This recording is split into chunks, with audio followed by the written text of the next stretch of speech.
Pessoal, tudo bem aí com vocês? Espero que sim. Bem-vindos a mais um boletim informativo. E olha só, né? Sejam bem-vindos aqui, porque essa segunda-feira começa agitada e vamos tratar de diversos assuntos que começaram balançando esse desgoverno Lula em plena segunda. O Lula sofreu uma grave ameaça e pode ter cartada final vinda dos Estados Unidos, que pode acabar de vez com esse desgoverno. É isso mesmo, gente. Pode até forçar uma renúncia. Vocês vão saber os detalhes porque eu vou trazer aqui nesse vídeo.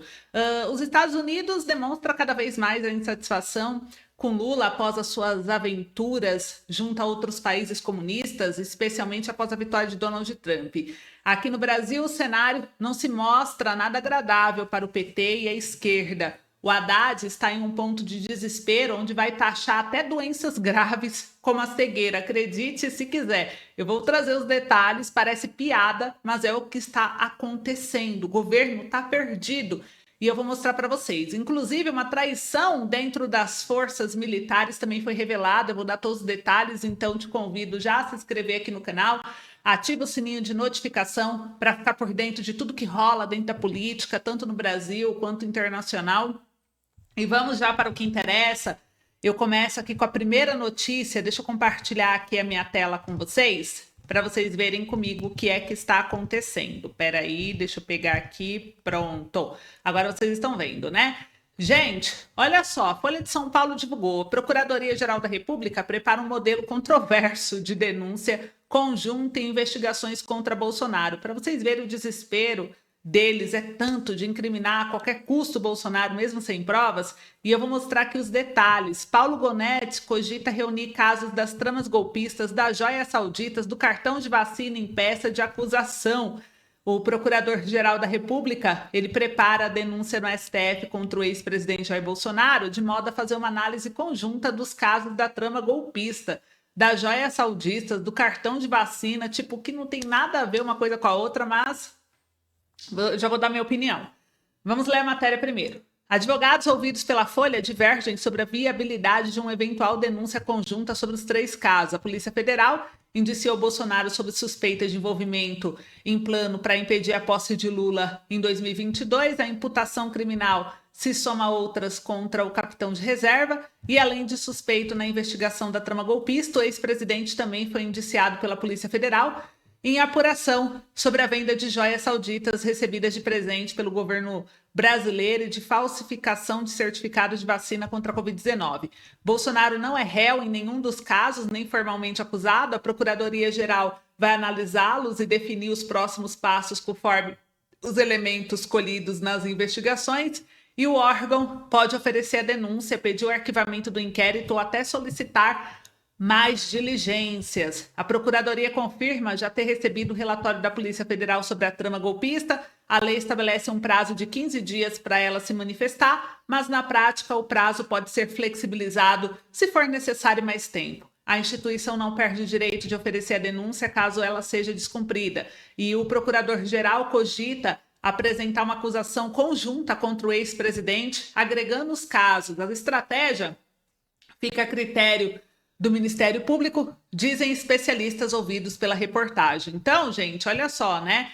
Ao oferecer a acusação, a Procuradoria deve observar se há prova de materialidade do crime e indícios de autoria, ou seja, elementos concretos que comprovem a existência de um delito e evidências de que ele está relacionado a um autor. O conteúdo do relatório será analisado pelo Grupo Estratégico de Combate aos Atos Antidemocráticos do Ministério Público Federal. Então, como vocês viram aqui, vários advogados, inclusive, discordaram. Tem aqui a advogada criminalista Carolina Morim, ela disse que a Procuradoria, o correto, né? Ela avalia que o correto seria a Procuradoria-Geral oferecer 3 denúncias por serem investigações distintas, não colocar em uma só, né? A investigação sobre as vacinas e sobre as joias não detém conexão com as acusações da suposta trama golpista. Então, ela disse que tem que ter um embasamento legal, uma coisa coerente, né? Então, assim, a matéria é bem longa, mas eu trouxe aqui para mostrar para vocês o desespero deles, como é grande, né?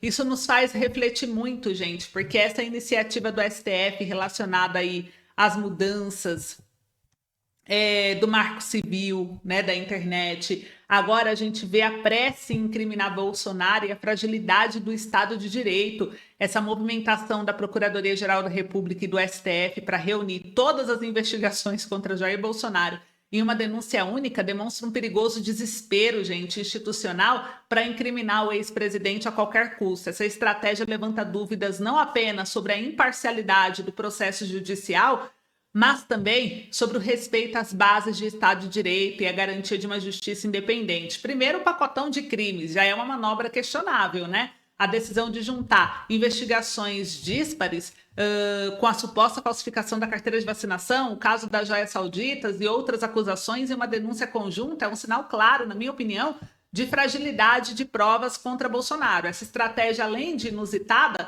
parece mais um esforço político para construir uma narrativa do que uma busca por justiça com base em fatos sólidos e bem apurados. Então, cada acusação deve ser tratada de forma individual, igual a advogada criminalista explicou, com o devido processo legal, para evitar que o julgamento se torne uma ferramenta de fiscalização política. Depois tem a questão da justiça como ferramenta de retaliação política, né? A pressa, a urgência com que o STF e a Procuradoria-Geral da República conduzem esse caso indicam que há mais em jogo do que apenas a aplicação da lei. A forma como as investigações estão sendo conduzidas sugere que o objetivo principal não é esclarecedor da verdade, mas consolidar uma imagem pública negativa do Bolsonaro.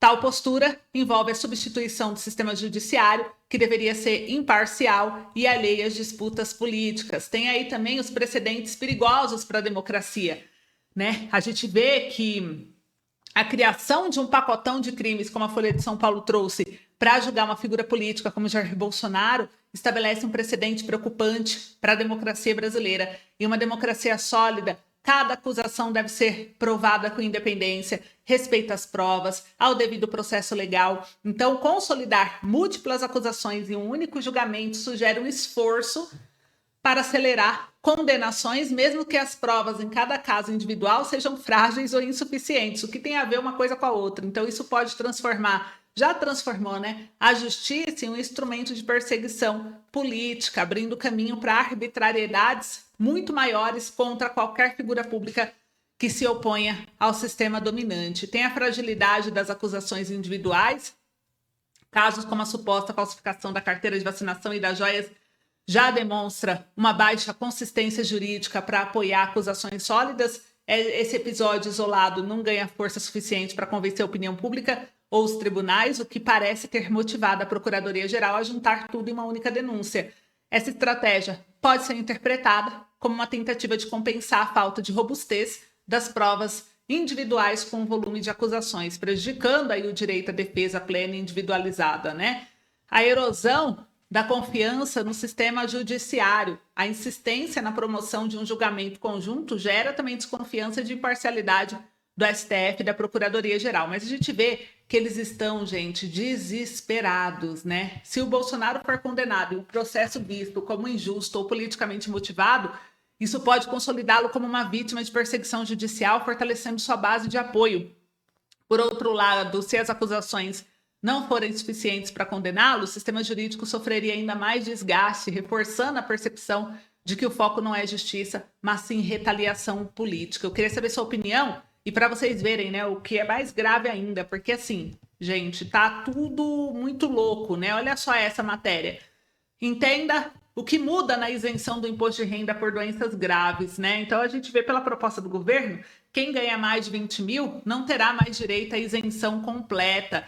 Aqui mostra que no pacote foi enviado aqui pela CNN Brasil, no pacote fiscal anunciado pelo governo federal está previsto o fim da isenção do imposto de renda por doenças graves para pessoas que ganham mais de 20 mil reais. A ideia do governo é utilizar essa medida para compensar parte da perda de arrecadação estimada em 35 bilhões, com a isenção de IR para salários de até 5 mil por mês. E agora, pela proposta do governo, quem ganha mais de 20 mil não terá mais direito à isenção completa, gente, mas pode declarar os gastos de saúde para pagar uma alíquota reduzida. Então, olha que interessante, é importante a gente refletir sobre isso, porque a informação aqui, segundo a matéria, foi repassada pelo Ministério da Fazenda, Fernando Haddad, e pelo secretário executivo da pasta, Dário Durigan, Quem ganha muito próximo de 20 mil vai seguir isento. Quem ganha mais do que isso vai deixar de ser isento, mas vai ter todas as condições para seguir deduzindo gastos médios sem limite do imposto de renda.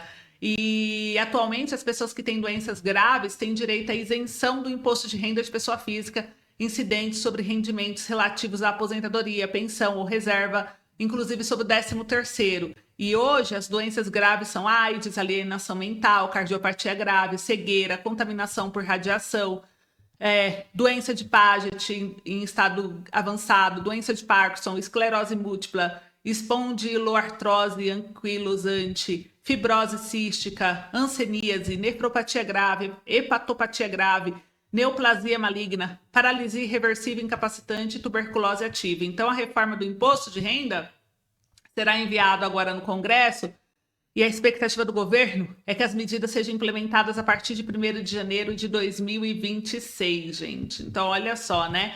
E ainda aqui, o Poder 360 trouxe que em junho, Lula disse que não mexeria no reajuste do salário mínimo. O presidente declarou em uma entrevista que não pode penalizar quem ganha menos. O governo quer corrigir valor em até 2,5% acima da inflação como parte dos cortes. Então a gente vê o quanto o governo é contraditório, né? O Lula disse em junho que não mudaria o cálculo do reajuste do salário mínimo, mas a declaração não se cumpriu mais uma vez. Na quarta-feira, dia 27 de novembro, o ministro da Fazenda, Fernando Haddad, ele disse que o reajuste seria limitado a uma alta de 2,5% acima do INPC, acumulado em 12 meses até novembro, né? Então, hoje o salário mínimo é indexado ao crescimento do PIB e a medida anunciada por Haddad é parte do pacote do governo para cortar os gastos públicos. Ainda assim, a gente vê aqui que saiu aqui por Paulo Capelli, colunista do Metrópolis, que teve uma traição aí dentro do militar, né? O general informante de Moraes foi cotado por Lula, chefe do Exército. Olha que interessante. O jornal Metrópolis está investigando aí algumas questões e ele trouxe essa matéria interessante. O general, apontado como informante do Alexandre de Moraes por militares bolsonaristas, gaúcho, foi cotado por Lula para comandante do Exército. Isso daí não tá estranho, gente? Olha só quem é o traidor. Não é interessante? O general apontado como informante nada mais é do que um escolhido de Lula para comando do Exército. Logo após a vitória eleitoral, o petista o colocou como um dos favoritos para a vaga, ao lado do general Tomás Ribeiro Paiva, atual comandante do Exército, e de Júlio César de Arruda, que permaneceu à frente da força por menos de um mês no atual governo. Então, os três eram, no começo de 2023, os mais antigos generais da ativa. Um movimento de Ribeiro Paiva foi determinante para que acabasse escolhido. Em 18 de janeiro de 2023, quando o clima de instabilidade ainda era grande, o militar fez um discurso inflamado, conclamando o exército a respeitar o resultado da eleição. 3 dias depois, Lula o nomeou para o comando da força. E isso é interessante, porque em mensagens interceptadas pela Polícia Federal, o general é citado como leve trás de Alexandre de Moraes, alertando o ministro sobre suposta trama golpista costurada nos bastidores da caserna para evitar a posse de Lula. E em um dos diálogos, um interlocutor de nome Riva diz: estou escutando a história do Mourão e estou abismado, fora os outros generais na reunião com o Bolsonaro e os que eles fizeram, que o Mourão negociou com outros generais a saída do 01, falando que o Peru era logo ali. Rasgaram um documento que o 01 assinou. Estava em reunião com o vice da China com relação aqui no Brasil. Tinha informante do emoji de ovo, né, que é o Alexandre de Moraes, de leve trás do ovo, que era um dos apelidos dados a Moraes por bolsonaristas. Então, assim, gente, a matéria é grande, mas o foco que eu quero trazer para vocês é isso. É o informante de Moraes que é cotado por Lula logo no início do governo. Então já gera suspeitas aí, né? E enquanto isso, Trump ameaça BRICS com tarifa de 100%. Trump não tem medo de nada, gente. Ele provou aqui que não tem medo de nada. E olha só o que ele ousou fazer. Ele ameaçou o BRICS com tarifa de 100% se substituírem o dólar como moeda oficial. O bloco quer atuar de maneira mais independente do uso do dólar nas suas transações internas. E o Trump, durante o evento da campanha na Carolina do Norte, em 4 de novembro, se manifestou. O presidente eleito dos Estados Unidos, ele disse nesse sábado, dia 30, que os países membros do BRICS se comprometam a não criar uma nova moeda ou apoiar outra moeda que substitua o dólar, sob pena de sofrerem tarifas de 100%. Exigimos que esses países se comprometam a não criar uma nova moeda do BRICS, nem apoiar qualquer outra moeda que substitua o poderoso dólar americano. Caso contrário, eles sofrerão 100% de tarifas e deverão dizer adeus às vendas para a maravilhosa economia norte-americana, escreveu Trump em sua rede social. E aqui ele disse, abre aspas, eles podem procurar outro otário. Não há nenhuma chance dos BRICS substituírem o dólar americano no comércio internacional. E qualquer país que tentar deve dizer adeus aos Estados Unidos. Fecha aspas, acrescentou Trump.